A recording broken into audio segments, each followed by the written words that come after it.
Bem-vindos a mais um episódio do Future Enterprise Show, uma iniciativa da IDC em parceria com a Nova IMS e com o apoio da Nexcellence, uma iniciativa que pretende falar com os principais atores da transformação digital em Portugal.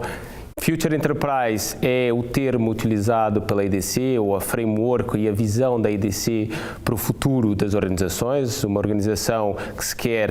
resiliente, ágil e capaz de inovar numa economia cada vez mais digital. Como referi, cada episódio temos uma entrevista com uma personalidade que consideramos relevante nesse ecossistema para a transformação digital, e hoje temos mais um convidado muito especial, mas para apresentá-lo, eu tenho aqui comigo o Fernando Bação, professor na Nova IMS, que vai co-moderar esse painel hoje comigo. Fernando, força. Obrigado, Gabriel. Bem-vindos. Hoje temos um convidado especial, que é o Alexandre Barbosa. O Alexandre é Managing Partner da Faber Ventures. A Faber Ventures é um fundo de capital de risco e, portanto, hoje a nossa conversa será essencialmente sobre o tema das startups, do investimento de capital de risco. E para começar, desde já, eu começava já com uma pergunta para o Alexandre. Alexandre, antes de mais, muito obrigado por teres aceito estar connosco hoje aqui a falar sobre estes temas. Mas a minha primeira pergunta era só para nos dares assim um resumo muito rápido do teu percurso profissional e do que te trouxe até este tema do capital de risco, que não é digamos assim, uma atividade muito frequente em Portugal e, portanto, tínhamos curiosidade em perceber como é que evoluiu a tua carreira para te trazer até aqui. Olá, Fernando. Olá, Gabriel. Obrigado, acima de tudo, pelo convite. É um prazer estar aqui convosco hoje e poder conversar convosco sobre o que eu faço e o que estamos a fazer neste espaço do capital de risco. De facto, o capital de risco não é uma profissão particularmente usual, comum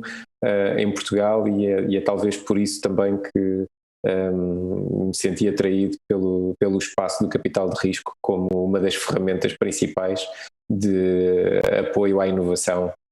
sobretudo inovação de base tecnológica, e o meu percurso de alguma forma acaba por me trazer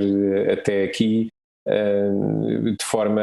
enfim, conciliando um conjunto de experiências. Eu trabalho desde 96, altura em que me formei em Engenharia e Gestão Industrial pelo Técnico, depois de ter passado pela Escola Alemã, e desde 96, portanto, ao longo destes anos, eu tive alguma experiência, quer do mundo da consultoria, depois como empreendedor e também agora do lado do investimento mais puro. Eu comecei a minha carreira com 4 anos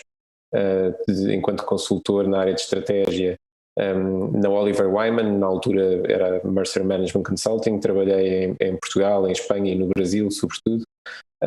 E na altura trabalhei muito na área de Marketing Sciences, aplicada a telecomunicações e à estratégia na área de retalho, e foram sobretudo esses os projetos em que estive envolvido durante esse período. Depois fiz um breve curso em gestão na Católica e nessa altura eu decidi juntar um conjunto de ex-colegas de faculdade que tinham também a verdade pela área de Corporate Finance durante os primeiros anos de carreira, e decidimos lançar a nossa primeira empresa. E, portanto, em 2000 criei a minha primeira empresa, da qual fui co-founder e CEO durante praticamente 9 anos. Essa empresa chama-se Innovagency e, entretanto, mais recentemente adquirida pelo grupo Laposte, e foi talvez a principal agência digital ou consultora digital da década de 2000 em Portugal, pela qual passaram uma série de projetos de grande porte, quer na área específica digital, desde home banking a e-government, muito daquilo que aconteceu de inovação digital em vários verticais em Portugal, mas também projetos de inovação de base tecnológica, quer em telecomunicações, quer na área da mobilidade urbana, na área da saúde, e portanto muito do que aconteceu nessa década passou pelas mãos daquela empresa que ao longo dos seus primeiros 8 anos de vida acabou por se transformar num pequeno grupo de empresas de serviços profissionais na área das tecnologias, quer na área da consultoria e da implementação digital, quer na área da cibersegurança, com alguns spin-offs ou empresas cofundadas entre Innovagency e pessoas com talento que na altura estavam a lançar-se, como o caso da Sysvalue, que entretanto foi adquirida também mais recentemente. E esse trajeto acabou por ser a minha primeira experiência também de capital de risco, porque enquanto empreendedor, em 2000, a Innovagency foi uma das primeiras empresas em Portugal a levantar capital de risco na altura de um investidor institucional privado, um fundo da Altema Gestor Capital, e também do Grupo Omnicom através da BBDO Portugal. E, portanto, foi de facto uma década dedicada sobretudo a trabalhar com múltiplas equipas de gestão, de design interativo, de engenharia de software e equipas multidisciplinares a desenvolver projetos nessas áreas. Depois, em 2008, 2009, eu decidi mudar de rumo, e desliguei-me da Innovagency na altura e aceitei o desafio de liderar a Atlântico SA, que era a sociedade gestora do então Pavilhão Atlântico, para durante 3 anos, no fundo, fazer um processo de reestruturação, lançar um conjunto de novos negócios, incluindo a Blue Ticket, que foi um operador de ticketing, que foi um spin-off dessa sociedade, e estabilizar a operação ao ponto dela ser privatizável, e foi no fundo o meu último entregável na altura ao acionista-Estado, foi a proposta do processo de privatização, que foi entretanto depois subsequentemente concluída com sucesso. E isso levou-me até 2011, 2012 voltar depois enquanto individualmente voltar ao espaço das tecnologias e perceber o que estava a acontecer em Portugal e o que estava a acontecer também no resto do mundo, e perceber que havia, no fundo, uma nova geração de dinâmica empreendedora muito orientada a produtos tecnológicos e ao lançamento de empresas muito mais eficientes do ponto de vista de capital, com uma escalabilidade muito grande e apoiadas não só por ecossistemas locais, mas também por uma lógica colaborativa entre vários mercados, quer na Europa, quer nos Estados Unidos. E em Portugal havia um espaço por preencher nessa altura, portanto, havia os primeiros indícios das primeiras incubadoras, aceleradoras a nascerem. Nasceu nessa altura, vários dos operadores hoje do mercado nasceram nessa altura, os primeiros projetos da nova geração empreendedora, quer dizer, depois de em finais da década de 2000 ou ao longo de 2000 terem nascido empresas como a OutSystems, depois final da década de 2000 terem nascido Feedzai, a Farfetch, etc. Havia uma nova geração de empreendedores que se estava a começar a lançar na altura, mas havia uma lacuna muito grande de capital independente, uma equipa que trabalhasse não só entregando capital aos projetos que merecem esse capital e que precisam desse capital para se desenvolver, mas com capacidade de acrescentar valor para além de passar o cheque. E quando se trabalha no que se chama os estágios iniciais de startups tecnológicas, quando se trabalha na fase nos primeiros 2, 3 anos de vida das startups, é sempre preciso muito mais do que apenas capital. E é muito difícil avaliar devidamente as oportunidades de investimento e também apoiá-las do ponto de vista operacional se não se perceber daquilo que se está a fazer. E, portanto, assim é que com este desígnio nasce a Faber em 2012, começámos a investir em 2013. A partir daí, portanto, eu dediquei esse período entre projetos, entre 2011 e 2012, a ir desafiar um conjunto de particulares e institucionais, investidores, a juntar-se a um projeto para lançar um primeiro veículo de investimento, digamos, piloto, criar um primeiro portfólio de participadas, mas sobretudo criar um novo modelo, uma nova abordagem ao investimento de capital de risco early stage em Portugal, que trouxesse o lado da tecnologia e da ciência, combinando com a capacidade de investir para apoiar empreendedores nesse trajeto. E foi assim que nasceu a Faber nessa altura.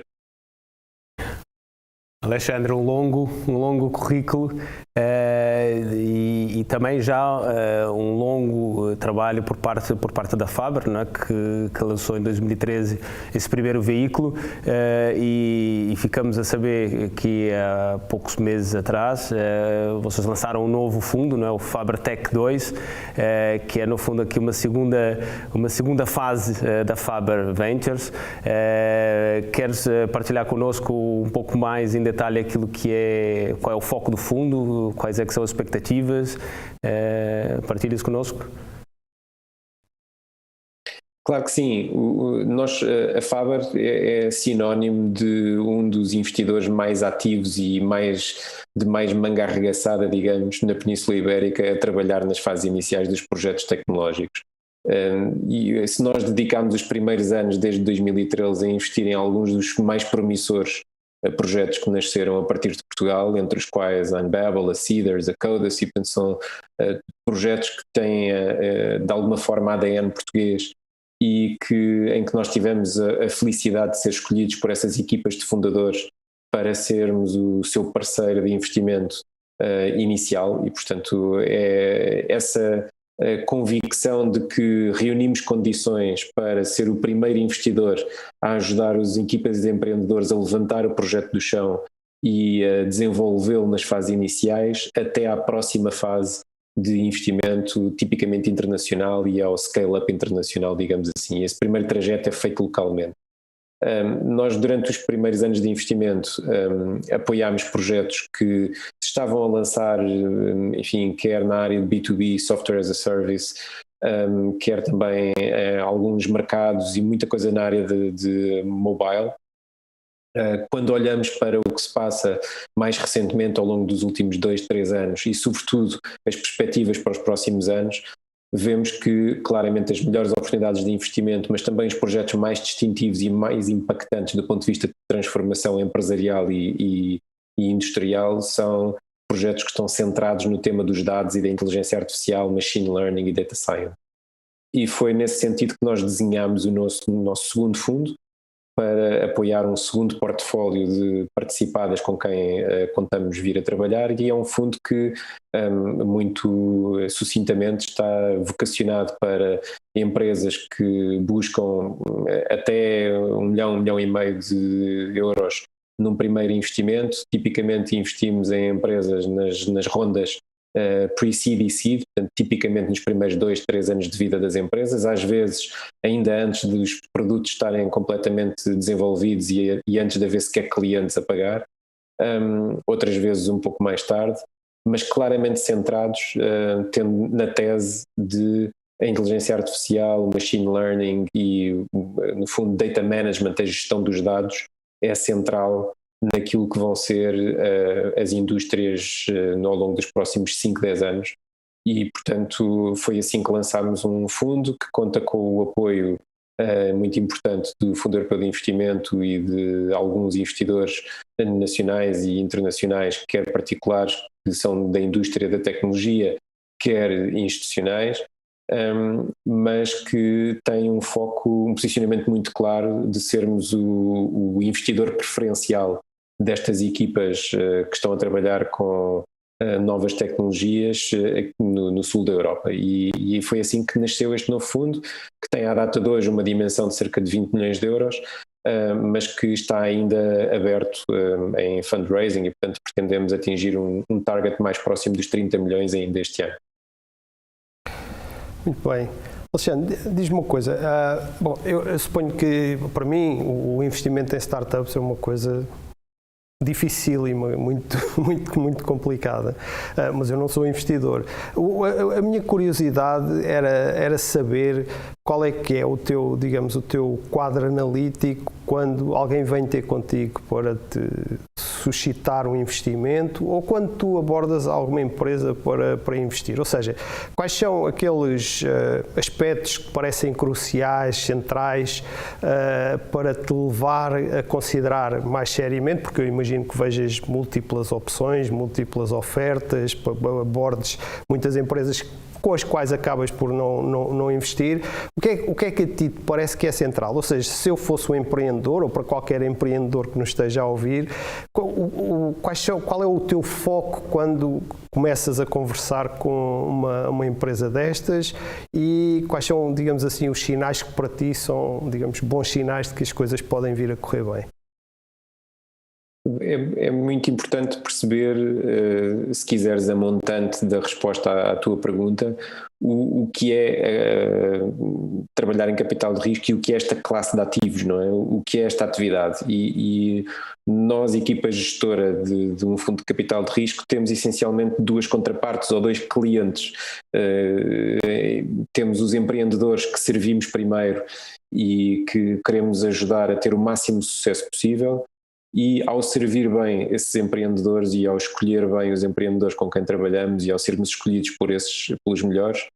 estaremos a servir bem o mandato que temos dos nossos investidores institucionais. E esse mandato é o de trazer retorno acima da média por aposta em ativos que no longo prazo, e portanto tipicamente são fundos com horizontes a 10 anos, conseguem entregar uma performance acima da média e que compensa o alto risco que é investir em empresas em estágio tão inicial. E, portanto, isto acaba por ser um framework que orienta muito daquilo que é o nosso pensamento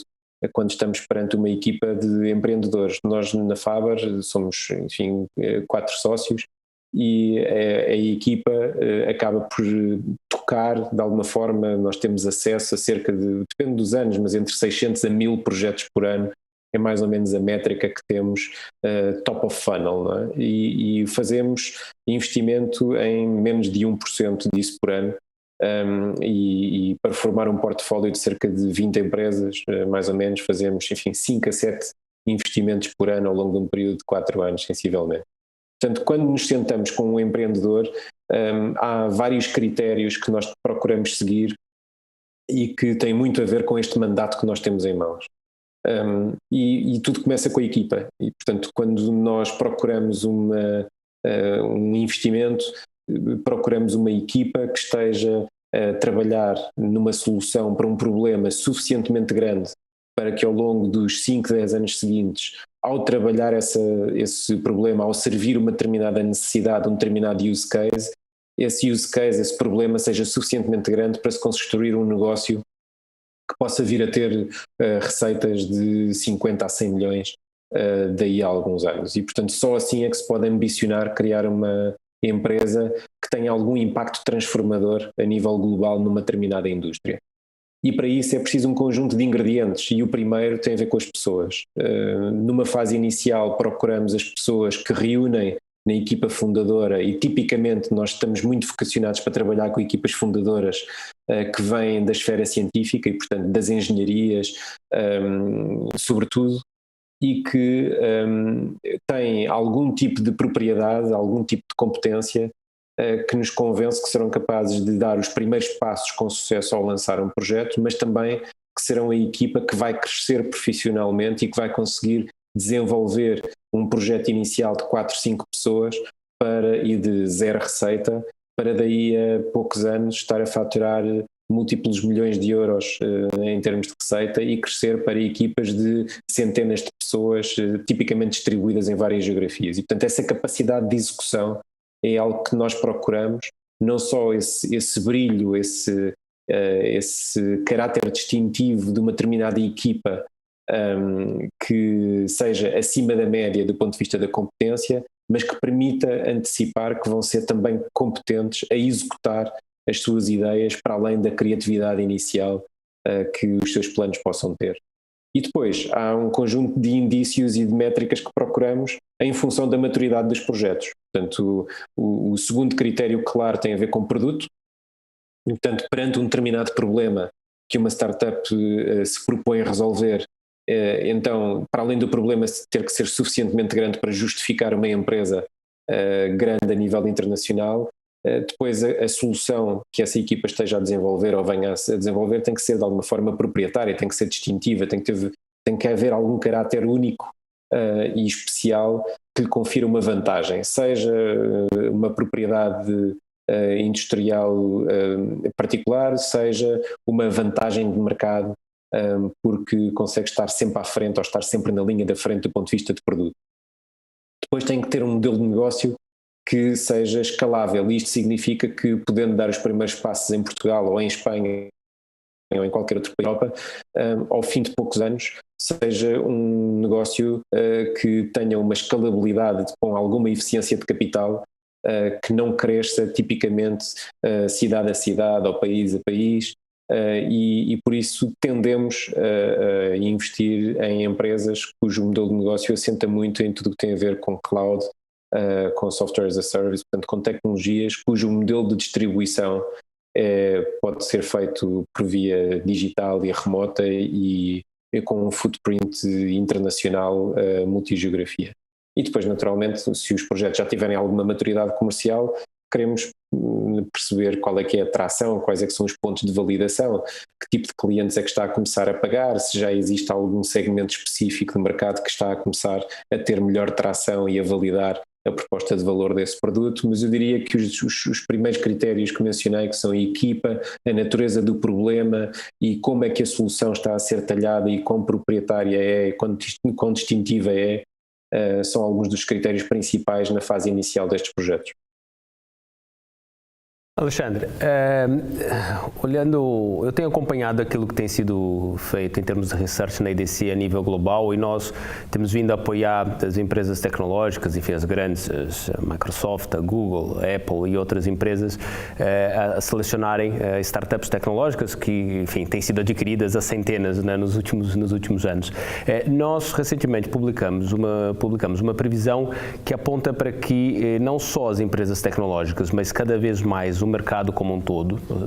todos os setores, venham a ter essa preocupação da aquisição de startups,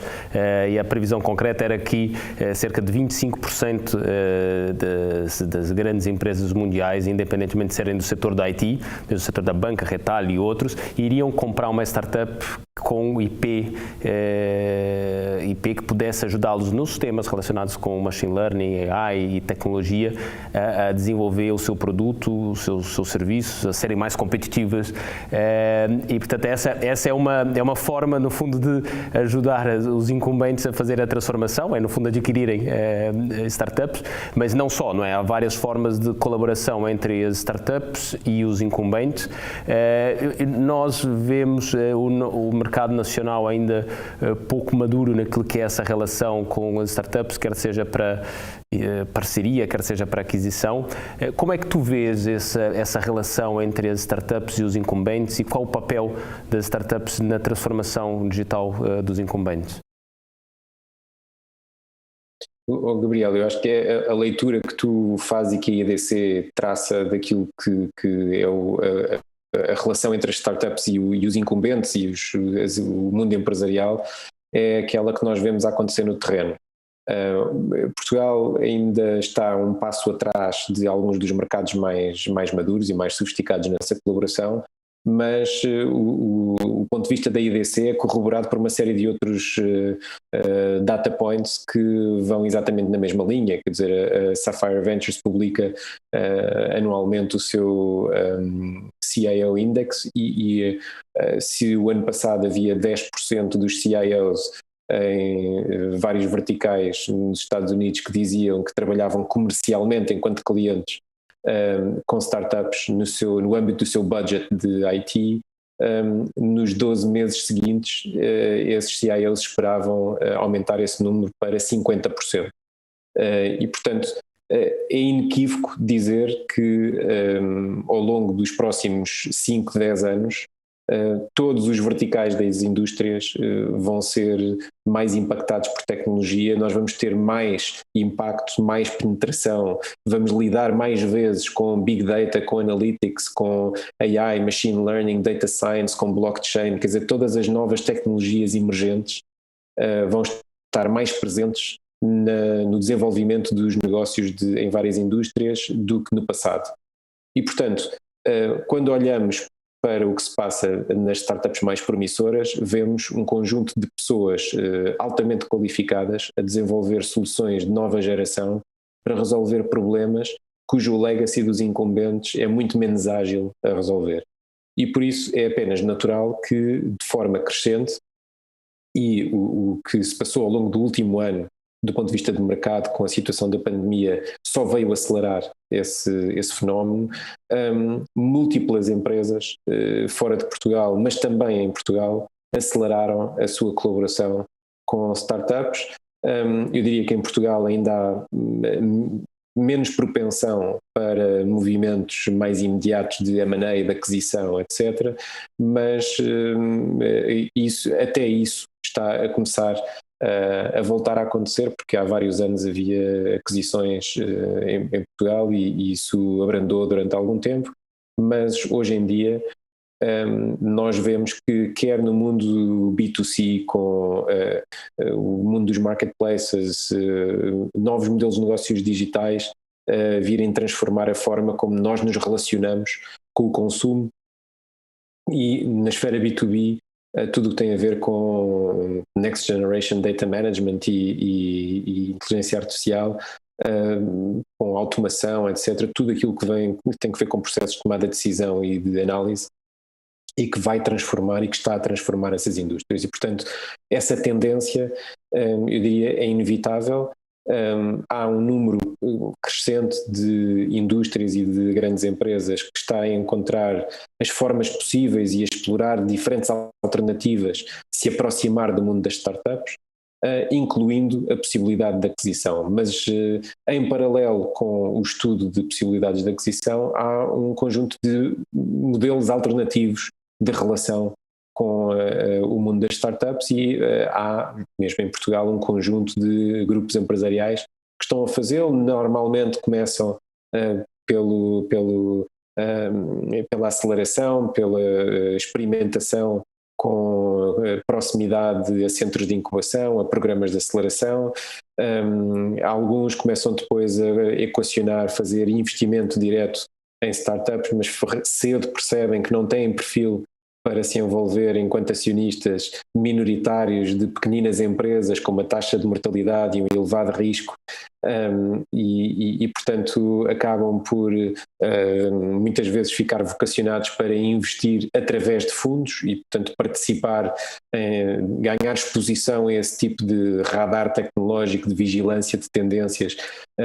mediante participação em fundos geridos por equipas que são profissionais em early stage, e depois reservando-se a possibilidade de investir diretamente a partir de um estágio mais maduro, quando as empresas já têm uma determinada dimensão, quando o seu modelo de negócio já está testado e experimentado, quando os unit economics estão também claros, e depois futuramente acabam por, parte da agenda de inovação dessas empresas acaba por ser impactada ou presta-se a ser acelerada, em alguns casos, mediante aquisição, às vezes no que se chamam acqui-hires, e, portanto, comprar uma pequena startup para importar uma equipa que traz a agilidade e o foco para acelerar uma determinada iniciativa, uma determinada frente de inovação no mundo empresarial. Outras vezes,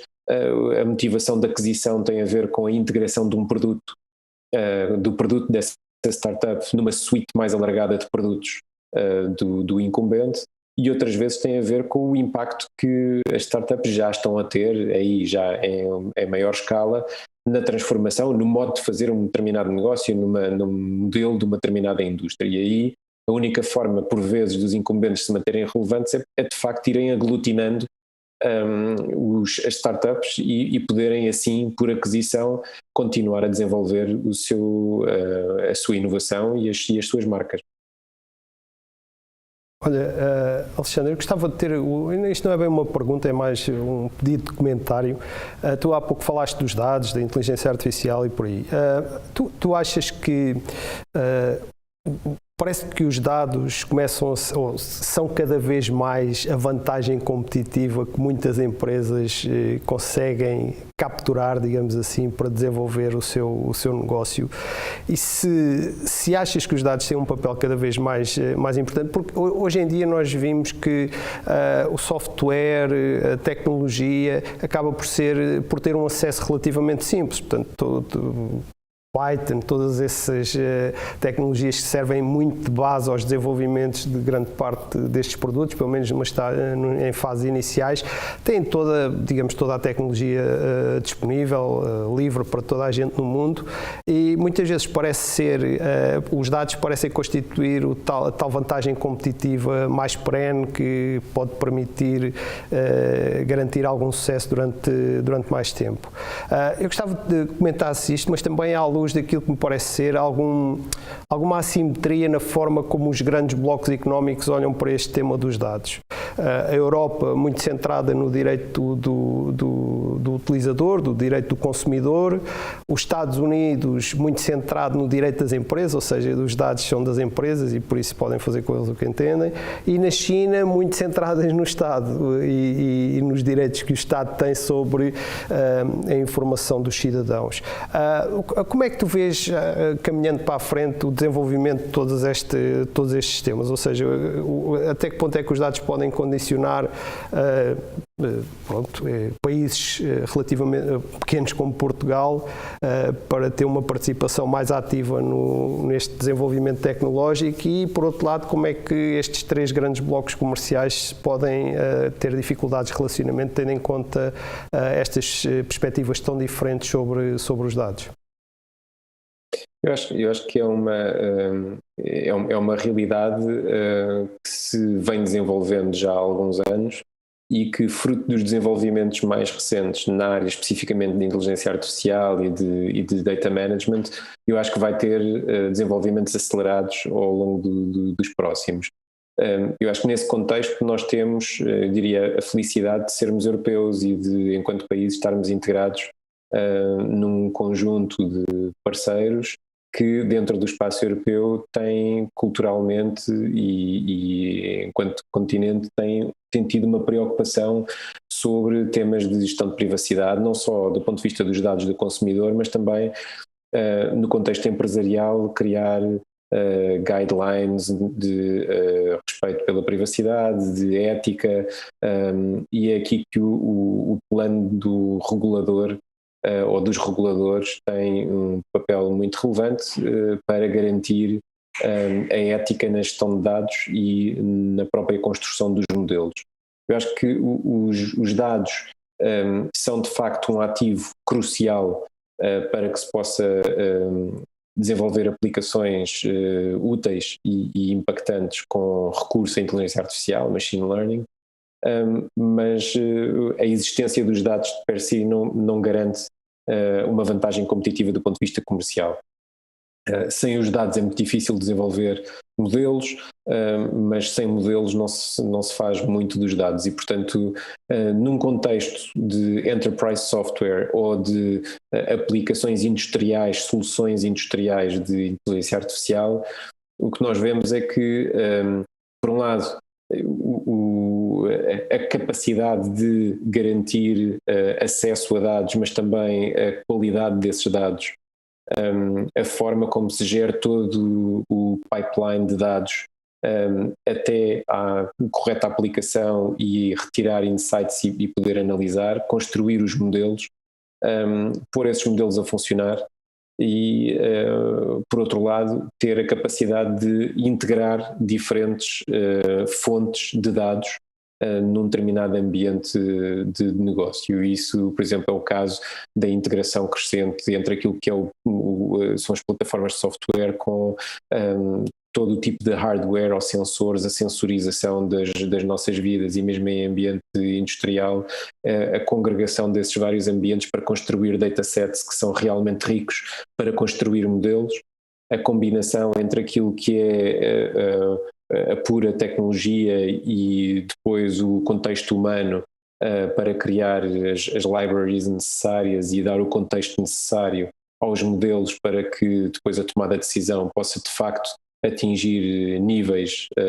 que, de acordo com a nossa expectativa quando falamos de inteligência artificial em ambiente empresarial ou de negócio. Portanto, há um conjunto de fenómenos ou de desafios que, no que diz respeito aos dados, acaba por chamar muito, e mais uma vez, o tema das startups aqui, da colaboração entre startups e as grandes empresas, é um exemplo, na nossa opinião, paradigmático, porque tipicamente as grandes empresas ou os governos, em função das indústrias, têm a propriedade dos dados, mas muitas vezes não têm as competências todas desenvolvidas para ampliar esses dados, garantir a sua qualidade e trabalhar sobre eles para produzir os modelos que realmente vão fazer a diferença do ponto de vista de inovação e de transformação. E essa competência tipicamente vem do lado das startups. Noutros casos, as startups vão conseguindo aprimorar os modelos e muitas vezes são elas que acabam por ocupar um espaço que está mal servido no mercado e acabam por ser elas a ter essa propriedade. Mas essas assimetrias e a preocupação, as preocupações que decorrem da importância dos dados acaba por em si mesmo encerrar outras oportunidades de negócio. Quer do ponto de vista de explicabilidade da inteligência artificial, quer da garantia de privacidade dos dados, a segurança de dados, e portanto há um conjunto de espaços correlacionados que acaba por abrir um conjunto de novas oportunidades de negócio, e nós vemos isso quando ainda muito em ambiente emergente, mas quando começamos a ver várias equipas a trabalhar nesses espaços, porque se adivinha que, para além da mera existência dos dados ou de acesso aos datasets, há um conjunto de outras ferramentas que têm que ser postas em prática para que haja uma correta gestão desses dados. Alexandre, para fecharmos aqui o capítulo das startups, o que, na tua opinião, podia ser feito a nível governamental, em termos de políticas, quer seja de regulação, política fiscal ou outro tipo de incentivos, para dinamizar ainda mais o nosso ecossistema de startups, que eu acho que, como tu referiste, enfim, teve um crescimento significativo nos últimos anos e inclusive teve algum hype com o tema da Web Summit, mas não só, não é? Houve aqui um crescimento enorme, mas é preciso fazer mais. O que tu aconselhas, pelo menos em termos de governo e políticas, o que se pode fazer para acelerar ainda mais? Bom, a verdade é que eu e nós na Faber, tal como uma série de outros operadores privados e empreendedores e investidores, temos ao longo dos últimos anos, sempre que temos oportunidade, vamos partilhando as nossas ideias, os nossos contributos com sugestões e muitas dessas sugestões têm vindo a ser incorporadas nas políticas e nas medidas que vêm sendo postas em prática pelos governos ao longo dos últimos anos. Mas é importante nós termos consciência de que Portugal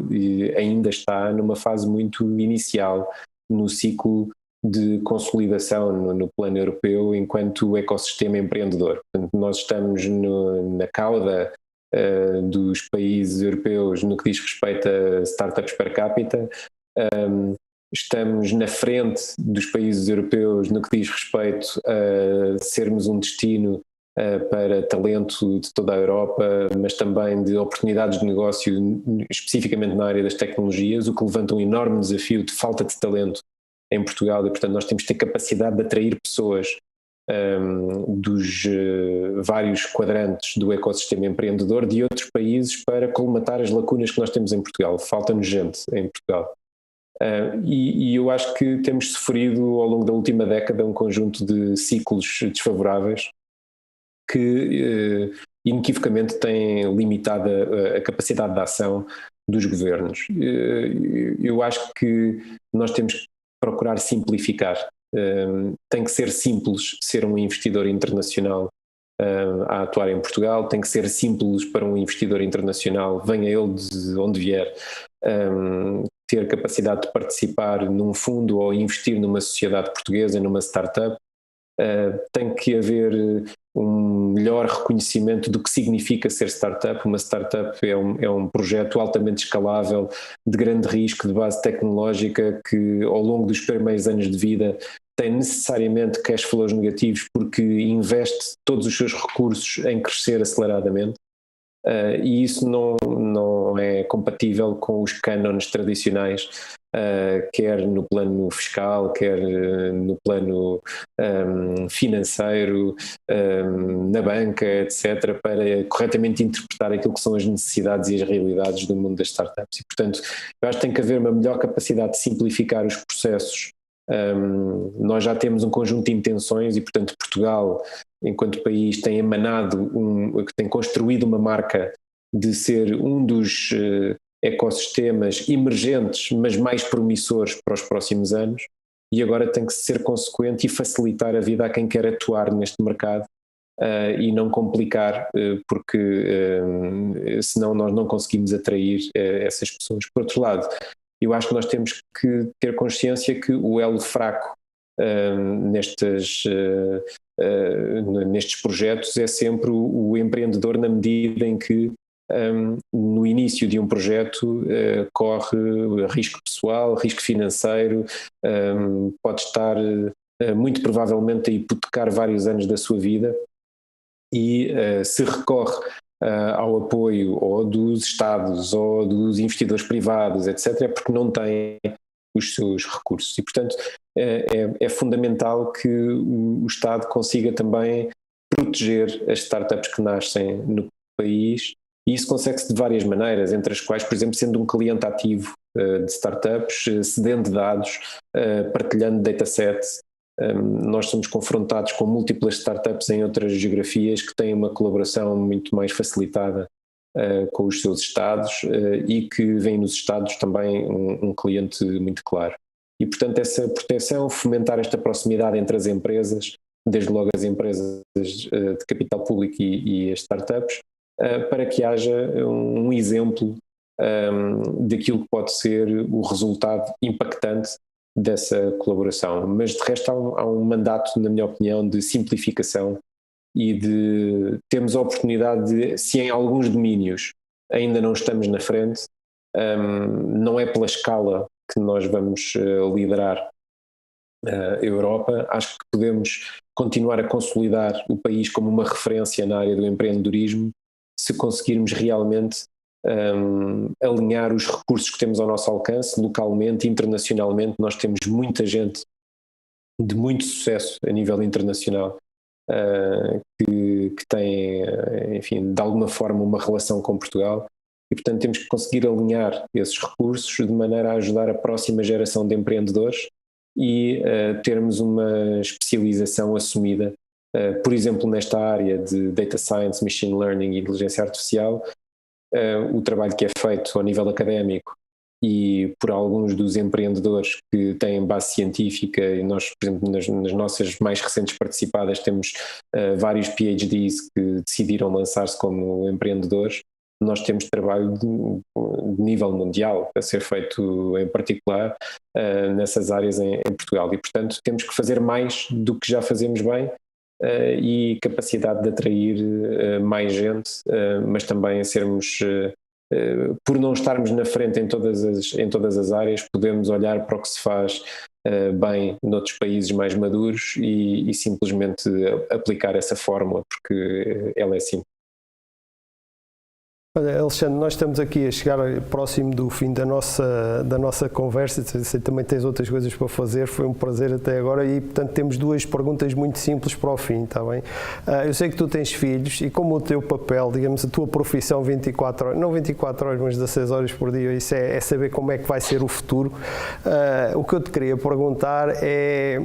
quais é que tu achas que são as competências que os teus filhos, os nossos filhos, devem desenvolver para estar aptos a participar nesta economia do futuro? Quais são as competências que a ti te parecem centrais? Já não vou falar em curso e isso, porque essas coisas variam muito, mas as competências que te parecem fundamentais para que os jovens desenvolvam para poderem ser atores de pleno direito na economia do futuro, digamos assim. Eu tenho uma lente muito enviesada, não é? Porque como profissional de capital de risco tenho aqui uma costela assumida destes temas, e isso leva-me a que eu, no meu dia-a-dia, procuro que os meus filhos desenvolvam primeiro talvez a curiosidade e a capacidade de explorar por mão própria, ter a iniciativa de perceber o porquê não, ter a curiosidade de ver como é que se faz, perceber, questionar por que não fazer melhor e por que não fazer diferente. Eu acho que muito desse drive, essa motivação é aquilo que está por trás dos melhores projetos empreendedores em que nós temos estado envolvidos. o nosso futuro vai ser cada vez mais tecnológico e, portanto, ter a destreza tecnológica, seja ao nível do que se chama Deep Tech e das ciências mais profundas, seja ao nível enfim,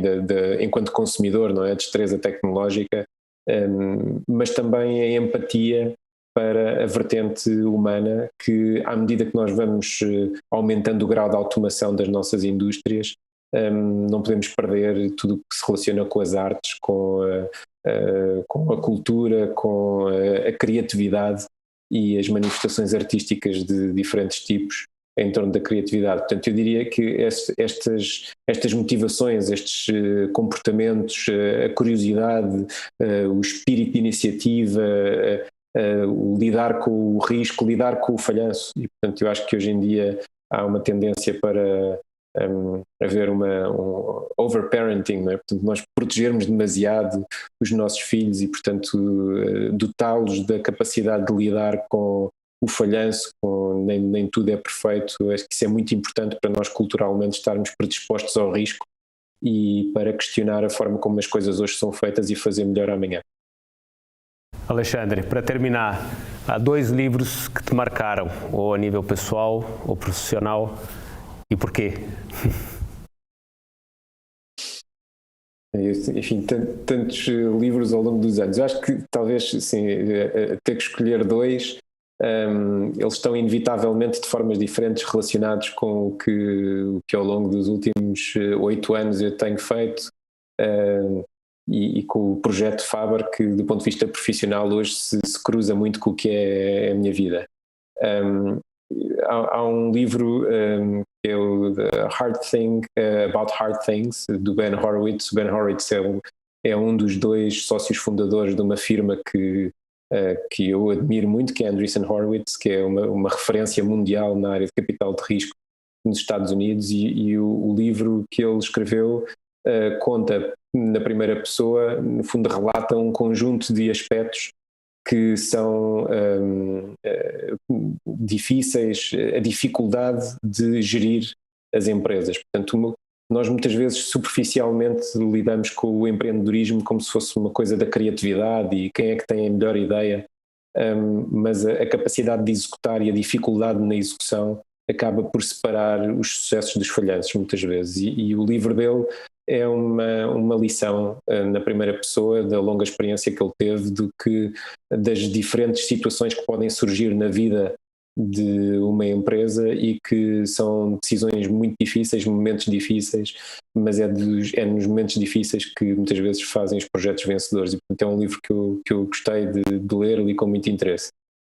Outro, enfim, mais simbólico se quiserem, e que é um livro que por razões óbvias está ligado com a minha profissão, um livro chamado Homo Faber, e que é um romance que eu li mais do que uma vez, a primeira vez ainda no liceu. É um best-seller, digamos, na Alemanha.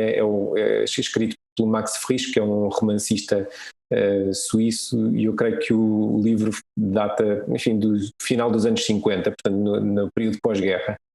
e é um livro que o nome Homo Faber, no fundo, Faber é uma palavra que em latim quer dizer fazedor,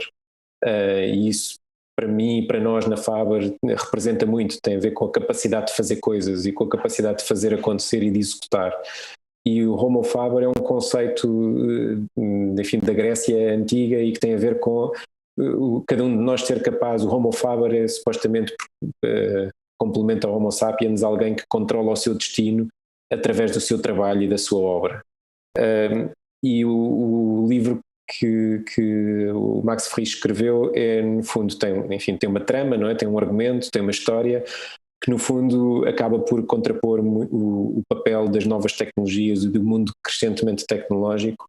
com o papel do ser humano e com aquilo que é o facto de a vida muitas vezes acontecer de forma imprevisível e fora da esfera do nosso controle, e portanto é esse contraste entre aquilo que é viver num mundo moderno altamente tecnológico com o facto de sermos seres humanos.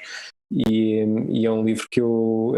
acho interessante, e sobretudo o tema subliminar que está patente logo no título, e que inspira muito do que fazemos hoje na Faber em termos profissionais. Muito bem, então acho que está explicado então a origem do nome da Faber Ventures. Alexandre, foi ótima a conversa, enfim, foi ótimo percorrer a tua carreira e falar um pouco sobre aquilo que tem sido esse trabalho de desenvolver, de fazer acontecer novos negócios nessa área tecnológica e, portanto, também deixo aqui uma mensagem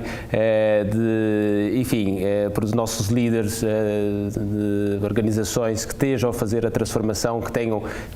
a visão e a coragem, mesmo no atual contexto, para acelerarem os seus processos de transformação digital. Portanto, deixo essa mensagem final. Fernando, não sei se queres... Não, a única coisa que eu queria era agradecer ao Alexandre, foi uma conversa super interessante, para mim pelo menos, fartei-me de aprender, já sei de onde é que vem o Faber Ventures, e parece-me um nome muitíssimo adequado, e no fim é só desafiar o Alexandre para daqui a algum tempo voltarmos a falar para ver como é que está a evoluir esta segunda fase da Faber e termos mais novidades sobre as vossas atividades e os vossos investimentos. Alexandre, obrigadíssimo pelo teu tempo, foi um prazer e um gosto estar aqui a falar contigo. Será um prazer em qualquer momento voltarmos a conversar e obrigado por me terem convosco e por me ouvirem. Obrigado. Obrigado Alexandre. Também aproveito para agradecer a todos que estejam a nos ver ou a ouvir. Foi o segundo episódio do Future Enterprise Show, um projeto da IDC em parceria com a Nova IMS com o apoio da Nexcellence. Portanto, até o próximo episódio. Muito obrigado. Boa tarde.